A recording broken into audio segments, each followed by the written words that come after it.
Pinangunahan ni Senator Erwin Tulfo ang pagdinig ng Blue Ribbon Committee ng Gatchalian Block nitong Lunes kaugnay ng umano'y maleta delivery scheme. Dumalo sa pagdinig ang mga new majority senators na sina Senate President Pro Tempore Sherwin Gatchalian, Raffy Tulfo, Kiko Pangilinan, Tito Soto, Bam Aquino, JV Ejercito at Risa Ontiveros. Hindi naman nakadalo ang ilan sa mga inimbitahang resource person kabilang si dating House Speaker Martin Romualdez at ilang kongresista dahil sa umano'y parliamentary courtesy.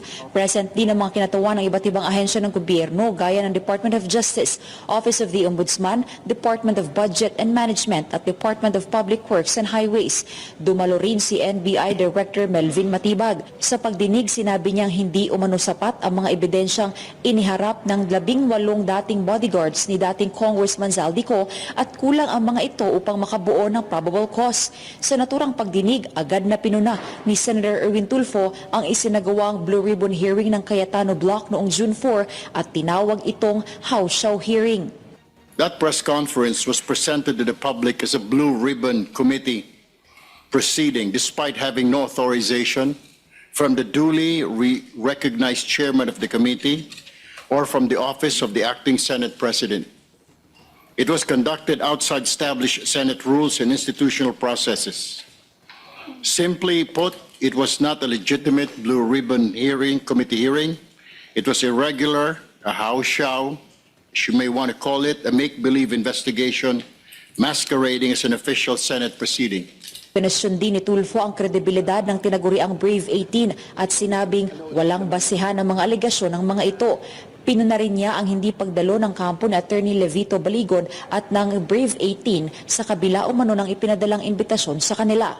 Sa isinagawang ilihitimong pagdinig, muling naungkat ang mga testimonya ng 18 maleta boys kaugnay sa di umano'y milyon-milyong kickback mula sa flood control projects na dineliver daw nila sa ilang mga opisyal, kabilang na po sa inyong lingkod at maging sa isang pari.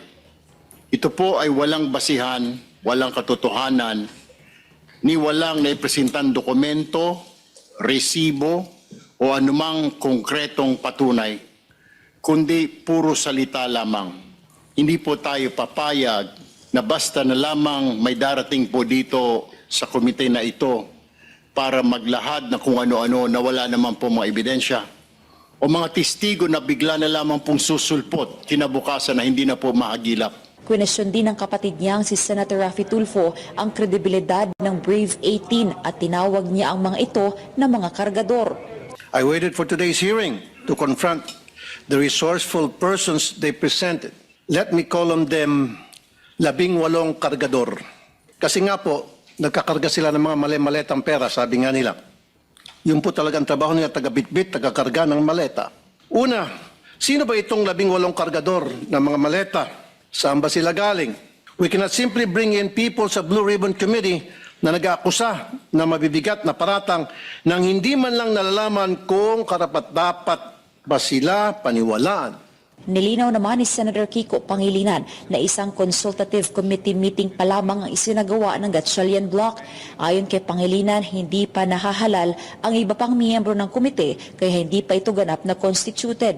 As earlier noted, for the record, today's proceedings are being conducted as a consultation and organizational meeting rather than a hearing of the committee. The purpose is to facilitate the orderly transition and continuity of the committee's work pending the completion of its reorganization and membership and formal constitution of the committee. Sinabi rin ni Pangilinan, iimbitahan pa rin ng komite ang Brave 18 sa susunod nitong pagpupulong. Pero kung patuloy umanong hindi dadalo ang mga ito, maaari silang masabpina, ma-cite in contempt o maaresto. Gayunman, bago ito mangyari, kailangan mo nang maging fully constituted ang Blue Ribbon Committee na kasalukuyan pang binubuo sa ilalim ng bagong liderato ng Senado. Sinabi naman ni Senator Erwin Tulfo na tumanggi umanong dumalo ang Brave 18 sa consultative meeting. Bagamat nasa Senado ang mga ito bilang mga bisita na Senator Robin Padilla, ipinalawanag ni Attorney Baligon na hindi si Senate President Alan Peter Cayetano ang lumagda sa imbitasyong ipinadala sa Brave 18 para sa pagdinig ng Gatchalian Block. Ayon kay Baligod, isang Josephine Herrera ang nakalagda sa natanggap nilang imbitasyon. Taliwas ito sa Senate rules na nagsasabing Senate President ang dapat nakalagda sa mga imbitasyon para sa mga resource person. Senator Cayetano is still the Senate President because we don't have 13. It's against the law of the law. Okay. The committees. Sinabi ni Mr. Erwin Tulfo na si Senate President Alan Cayetano pa rin ang kanilang pinuno. Kaya nung hinanap ko ang pirma ni Senator Cayetano dito para alinsunod sa Section 17 ng Senate Resolution number 5, no? Governing the providing for the rules governing inquiries in aid of legislation, no? Ang Section 17 doon nakalagay, and this should have been approved by the Senate President. Eh walang approval si Senate President. Kaya pumunta kami rito para maklarify din, no? Ayon kay Baligod, may intensyon silang dumalo sa naturang pagdinig. Gayunman, agad na sinuspinde ang pagpupulong matapos ang malakas na lindol na tumama sa Mindanao at mga ulat na posibleng pinsala. Ayon kay Senate President Pro Tempore Sherwin Gatchalian. Samantala sa isang press conference nitong Lunes, tinawag ni Senate President Alan Peter Cayetano na biggest cover-up committee hearing ang isinagawang pagpupulong ng Gatchalian Block. Now that it is very clear to us that the biggest ever corruption scandal is the flood control scandal, if it's acceptable to us that we witnessed this morning the biggest cover-up committee hearing of our generation. Diba? So ganun lang kasimple yon. Dagdag pa ni Cayetano, nagkaroon umano ng kalituhan sa liderato ng Senado dahil tumanggi umanong makipagkasundo ang kampo ng new majority senators kaugnay ng liderato sa Senado. Nagsampa ng kasong grave oral defamation sa Pasay RTC si Senator Erwin Tulfo laban sa ilang miyembro ng Brave 18. Kaugnay nga dito sa umano'y maleta delivery scheme at ang inaakusang human trafficking laban sa senador. Mula dito sa Senado, para sa Diyos at Pilipinas kong mahal, Angel Pastor, SMNI News. Makialam. Dito tayo. Sa sunod na balita, ito naman ay balita po ni partner Sheena Torno. Dahil pinag-i-inhibit nga po sa investigasyon ng flood control, ito pong nagkiklaim na committee chair ng Blue Ribbon Committee na si Senador Erwin Tulfo. Narito ang balita ni Sheena Torno. Ang pagpasok ng Brave 18 at ni Atty. Leve Baligo dito sa Senado dahil halos isang oras silang naghintay sa Senate lobby matapos silang pigilan ng Office of the Senate Sergeant at Arms. Ang paliwanag naman ng USA, kailangan nilang sumailalim sa Visitor Monitoring System o VMS. Ito yung online registration dito sa Senado. Ang sabi naman ni Atty. Baligod, hindi sila inabisuhan na kailangan palang mag-online registration para tuloy-tuloy sana yung kanilang pagpasok. Ang nangyari, sinundo sila ni Senator Robin Padilla. Nakakadismaya na hindi po umattend yung 18 bodyguards, yung kanilang abogado na si Attorney Baligod. Tila nawaw mali ang grupo ni Senate Pro Tempore Win Gatchalian nang dumating sa Senado. Ang Brave 18 kasama ang kanilang abogado na si Atty. Leve Baligot sa gitna ng consultative meeting ng Blue Ribbon Committee ni Senator Erwin Tulfo nitong Lunes. Bigong makadalo sa nasabing meeting ang Brave 18 matapos sinuspinde ni Tulfo. Pero sa press conference ni Baligod ay hinamon nito si Tulfo na mag-inhibit bilang chairperson ng komite. Na kung sino pa yung akusado, siya pa ang mag-iimbestiga at siya pa ang magdedesisyon kung sino ang nagsisinungaling at kung sino ang nagsasabi ng totoo. We don't expect Mr. Erwin Tulfo to admit his guilt. It is predictable that he will cite all of us as liars. He can cite us in contempt, he can punish us, and he can send us to jail.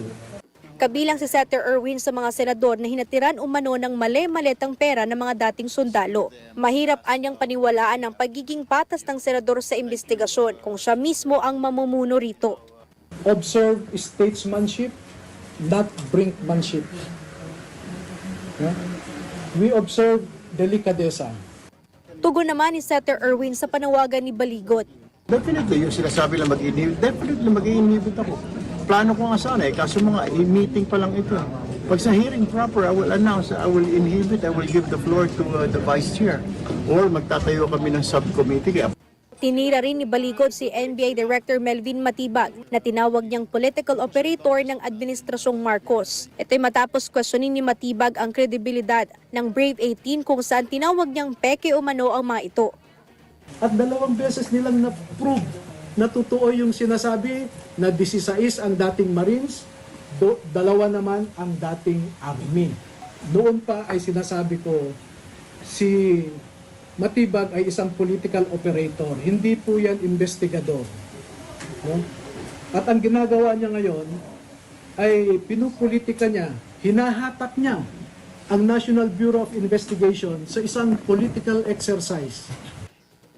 Samantala, inamin naman ni Baligod na 2 sa Brave 18 ang nagkamali sa pagkakadawit kay Senate Pro Tempore Senator Loren Legarda. Nilinaw ng abogado na walang ibinabang mga maleta sa bahay ni Legarda dahil tanging si Zaldico lamang ang pumasok sa bahay ng senadora at wala itong bitbit na anumang bagay. Bukas din si Baligod kung nais magsampa ng reklamo ng senadora laban sa 2 dating sundalo. With all sincerity, we are man enough to admit a mistake and brave enough to correct it. Pinaninindigan naman ng Brave 18 ang kanilang salaysay na naghatid sila ng maletang pera sa bahay mismo ni Senator Mark Villar. Sabi naman ni Atty. Levy Baligod na nasa 14 at 7 pa na mga ex-Marines yung lalabas at magbubulgar din ng kanilang mga nalalaman patungkol sa mga politiko at personalidad na sangkot dito sa flood control projects. Dagdag pa ni Atty. Baligod, sapat na raw yung almost 40 na mga testigo laban sa mga sangkot sa talamak na korupsyon sa gobyerno. Mula rito sa Senado, para sa Diyos at sa Pilipinas kung mahal, ito si Sheena Torno, SMNI News. Yun nga po mga kapartner, no? Ang kataga kasing ginamit dito ni Retired General Pokis, no? At nabanggit una ko itong narinig kay Attorney Levy Baligod. Ang sabi niya, meron siyang mga pangalan na ibibigay din sa komite ni Senator Pia Cayetano, subcommittee headed by Senator Marcoleta, para sa next na investigation ng Blue Ribbon sa Senado, which is dapat ngayong Thursday sana, pero parang hindi na naman ata, no, kasi hindi na masusunod yung 3 days na notice, no, ngayong linggo. So maganda sanang matuloy. Nabanggit doon ni Attorney Levy Baligod na meron siya ibibigay ng mga pangalan para mapatawag itong at least nasa 14 pa raw, no? At ang sabi naman dito ni General Pokis sa kanyang post kahapon, sa Brave 18, natakot kayo, antayan nyo ang fearless, okay, ipakita natin itong ano na ito ha. Pwede nating ipakita yung recent post ito kahapon. Hindi pala recent, kahapon pa pala. Kahapon, 23 hours ago, mga kapartner, no? Pakita lang natin sa inyo, no? Ibibigay lang natin sa ating tech para maipakita natin sa inyo. Ano bang sinabi dito? No? Sabi dito, paki-playback lang, no? Nabanggit nga kahapon, ulitin ko lang, ni Attorney Levy Baligod, na meron pang lalantad. Actually, before pa, marami pa raw maglalantad. No, nag-aantay lang daw ng time kasi alam niyo naman po hindi po basta-basta yung gagawin talaga nila. Yung mga magkakaroon sila ng alegasyon, dapat talaga alam niyo naman po yung nangyari, no? Nung sila po ay lumabas, tinaddad po sila ng kaso na cyber libel po doon sa Mindanao, doon po sa dito sa Manila at may panibago na naman, no? At yun nga, meron pa raw na lalabas. At dito sa post ni former General Pokis, sabi niya rito, sa Brave 18, natakot kayo, antayin nyo ang Fearless 14 na kasama nila. Sasabog kayo sa mas malawak at malalim na nalalaman nila. Kompleto daw po yung ebidensya. Makialam! Meron pa uling susunod na Valiant 7. Dami pa pala. Mula Brave 18, Fearless 14, tapos meron pang Valiant 7. Naku po. Mga kargador, ha?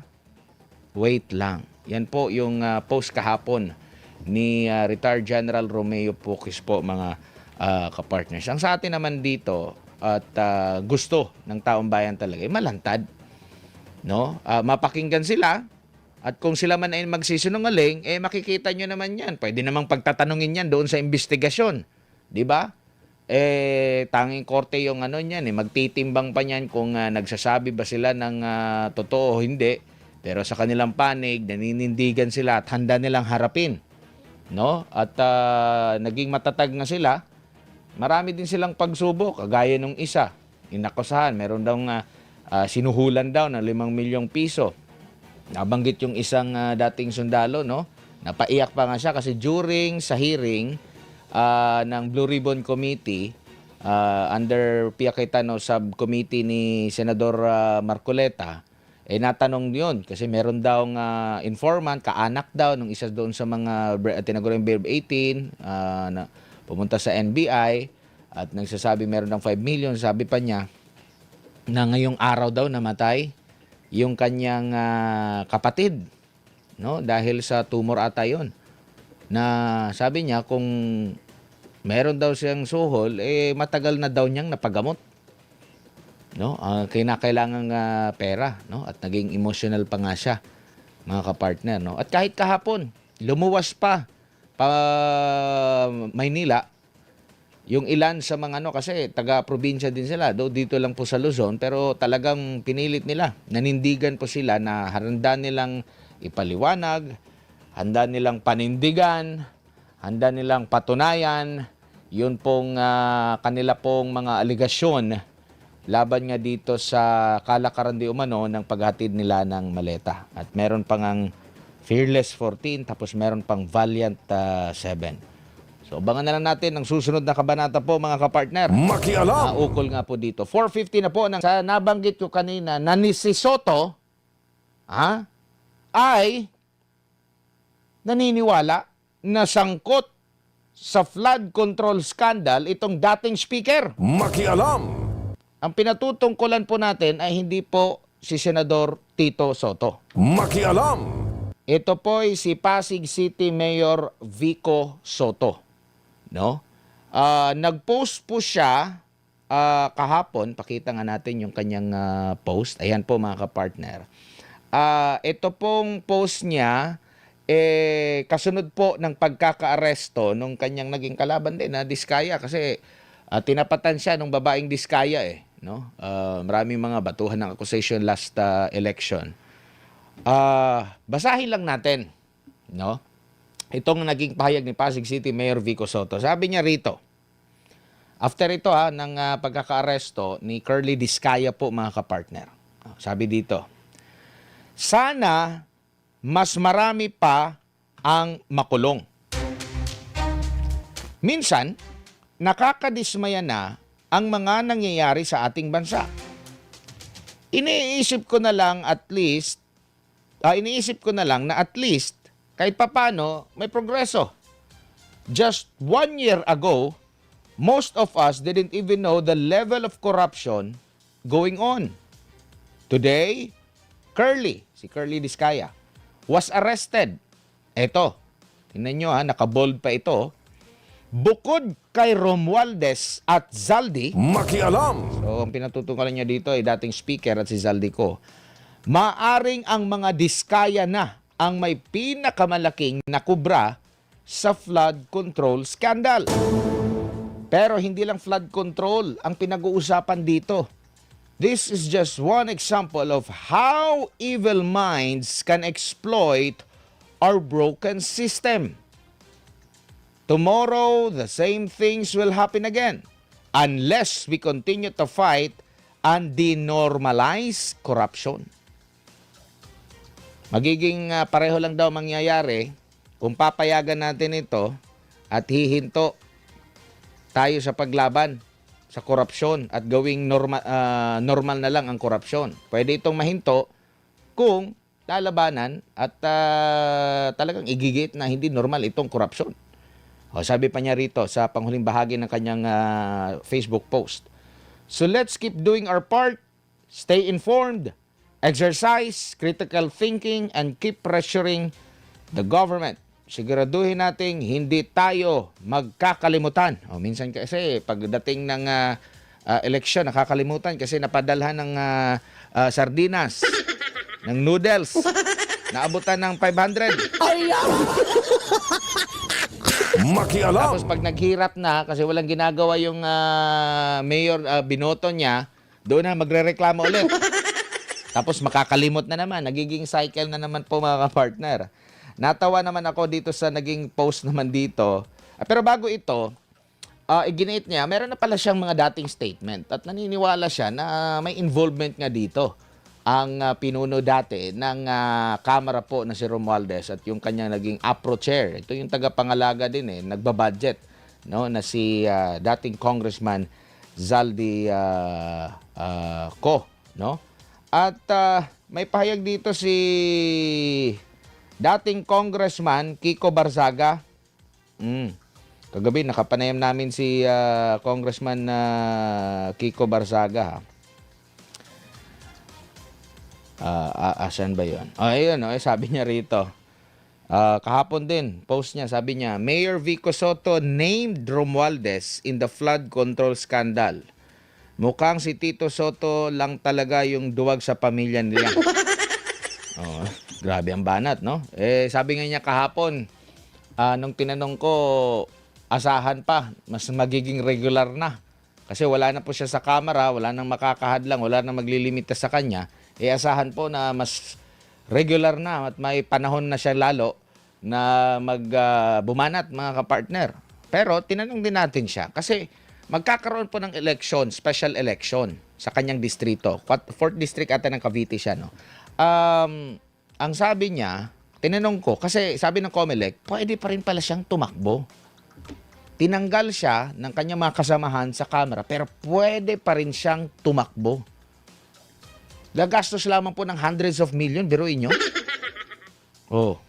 Tinanggal, tapos gagastos ng hundreds of million para sa special election. Alam nyo naman po yung mga balatsibuyes, hindi makayang ma-stand yung mga kritisismo. Kung alam nyo naman po, kung hindi naman po ninyo gawain, bakit naman po kayo masasaktan? Di ba? Alam naman po siguro ng constituents nyo kung talagang corrupt kayo at paepa lang kayo, deep inside, kung hindi po kayo gumagawa ng katiwalaan, hindi ka masasaktan, right? Kagaya lang doon sa, hindi kami, may mga bayarang media. Kung hindi ka naman bayarang media, ba't ka magagalit? Pa-intended lang yun para doon sa mga nagbayarang media. Di ba? Sabi ni former Congressman Kiko Barzaga, pinag-iisipan niya na tumakbo sa special election. Baka magkita-kita rin ulit kayo sa finals.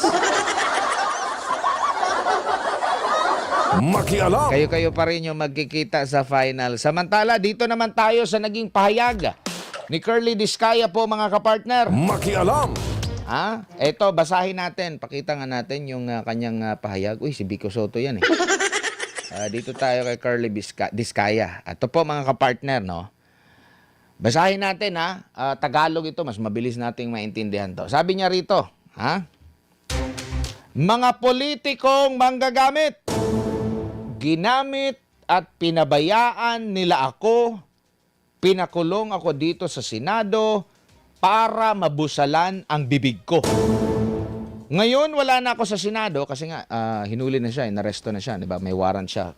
Bulacan ata yun, mga kapartner. Marami pa akong papangalanang politiko. Makialam. Damay-damay na ang lahat.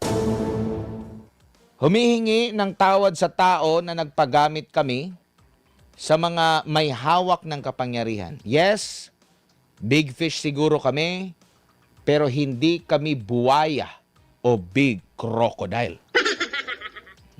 Hindi sila buwaya, marahil big fish siya, pero hindi sila buwaya.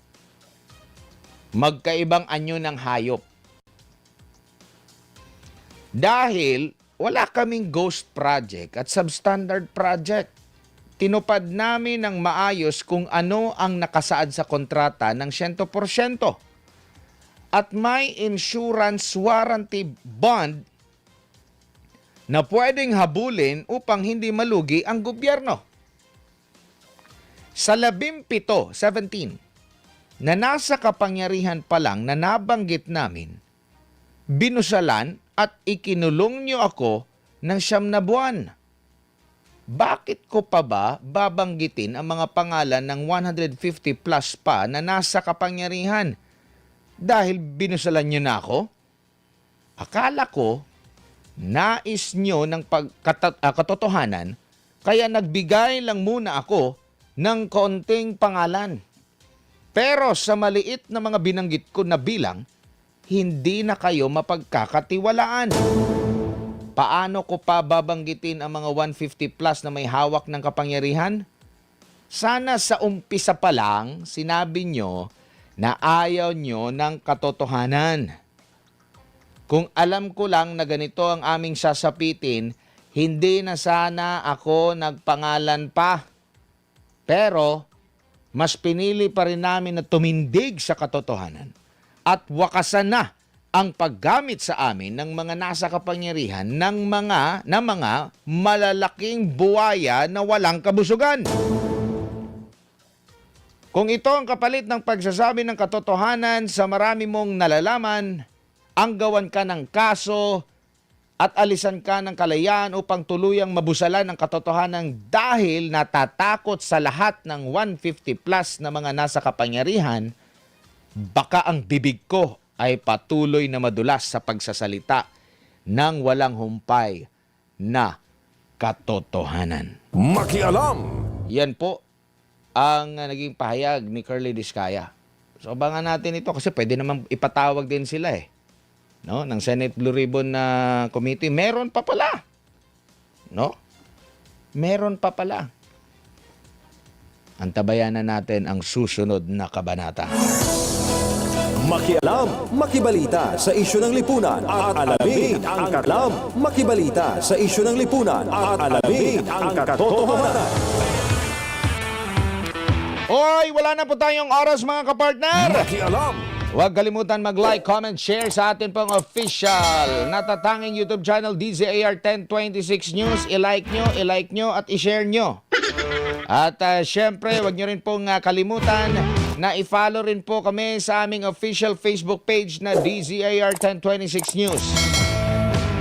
Maraming salamat po mga kapartner sa inyo pong patuloy na pagsubaybay sa atin pong himpilan.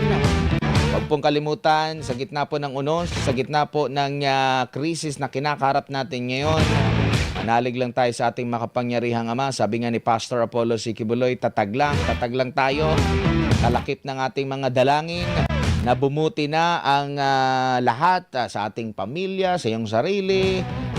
Isama nyo na rin sa dalangin ng bansang Pilipinas po mga kapartner na hindi tayo malahis ng landas at ang lahat ng mga asal buwaya na mga politiko, sana po kung hindi man sila magbago, dapat magbago talaga sila. Baka huling ng lahat, baka ikulong yung mga buhaya. Yan ang idalangin po natin na malinis po ang Pilipinas. Ang mga bansa, mapakikinggan mo sila, pinag-uusapan nila, paano sila lumago, paano maging progresibo. Sa atin, ang pinag-uusapan, paano humaba yung termino. Kahit wala namang nagagawa, kahit negatibo ng performance. Makialam. Maraming po salamat sa inyong panonood. Hanggang sa muli, paalam.